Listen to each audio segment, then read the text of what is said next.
Hello guys, আসসালামু আলাইকুম। সবাই কেমন আছেন? আল্লাহর রহমতে সবাই সুস্থ সুন্দর থাকুন এই শুভকামনা করি। আজকে আপনাদের জন্য দেখুন এই যে হাঁসের মাংস বুনা নিয়ে আসছি। এরকম ছোট ছোট করে পিস করে হাঁসের মাংস বুনা করবেন, পরিবারের ছোট বড় খুব পছন্দ করবে। এটা চাউলের রুটি লুচি দিয়ে খাইতে খুব মজা।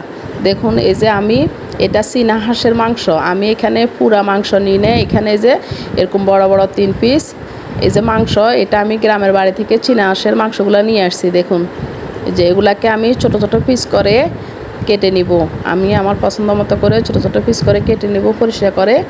এটা রান্না করতে উপকরণগুলো দেখে নিন। এই যে এই টেবিল চামচে 1 চামচ গোটা জিরা, 2 টেবিল চামচ ধনিয়া, গোটা ধনিয়া দিয়ে তারপরে কয়েকটা পেঁয়াজ, একটা বড় রসুন, আর এই যে এই টুকরো আদা, আর হাফ চা চামচ লাল সরিষা, এগুলাকে দিয়ে আমি এটারে মিক্সারে ব্লেন্ডার করে নিব।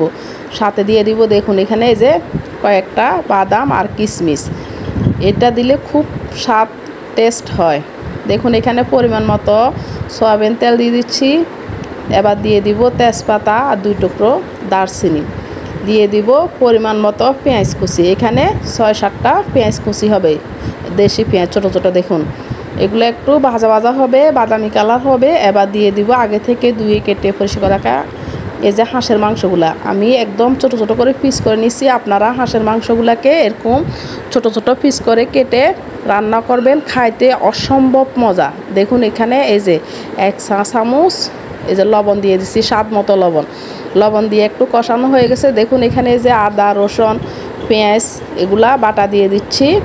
এগুলো একটু নেড়ে ছেড়ে এবার দিয়ে দিব এর মধ্যে জিরা, গোটা জিরা, ধনিয়া আর কিশমিশ বাদাম বাটা এখানে একসাথে।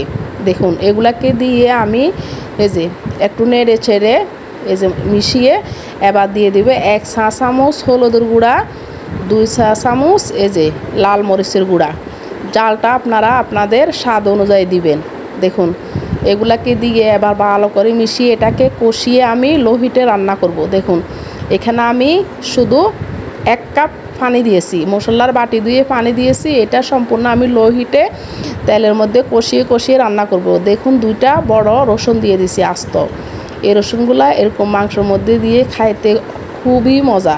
দেখুন ডাকনা দিয়ে একদম আমার আগুন হিটটা দেখেছেন লো হিটে এটাকে অল্প আগুন একদম সামনে থেকে দাঁড়িয়ে আমি এই যে আস্তে আস্তে নেড়ে ছেড়ে একদম কষিয়ে কষিয়ে বুনা বুনা করে ফেলবো। এটা এরকম করে হাঁসের মাংস আপনার চাউলের রুটি লুচি পরোটা রুটি দিয়ে খাইতে অসম্ভব মজা। প্লিজ আপনারা এরকম করে অবশ্যই বাসায় তৈরি করবেন। দেখুন এই যে রান্নার শেষ পর্যায়ে আমি দিয়ে দিচ্ছি রাঁধুনি গরম মশলার গুঁড়ো, এই যে 1 চা চামচ হবে। এটা দিয়ে কষিয়ে আমি আর 2-3 মিনিট রান্না করব। প্লিজ আপনাদের কাছে যদি আমার এই ভিডিওটা ভালো লাগে একটা লাইক শেয়ার সাবস্ক্রাইব করবেন, অবশ্য পরিবারকে তৈরি করে খাওয়াবেন। এই ছোট ছোট হাঁসের মাংস রান্না আপনারা মেহমান আপ্যায়নও রাখতে পারেন। আমি এটা চীনা হাঁসের মাংস রান্না করছি, আপনারা এই উপকরণ দিয়ে যে কোনো হাঁসের মাংস রান্না করতে পারবেন।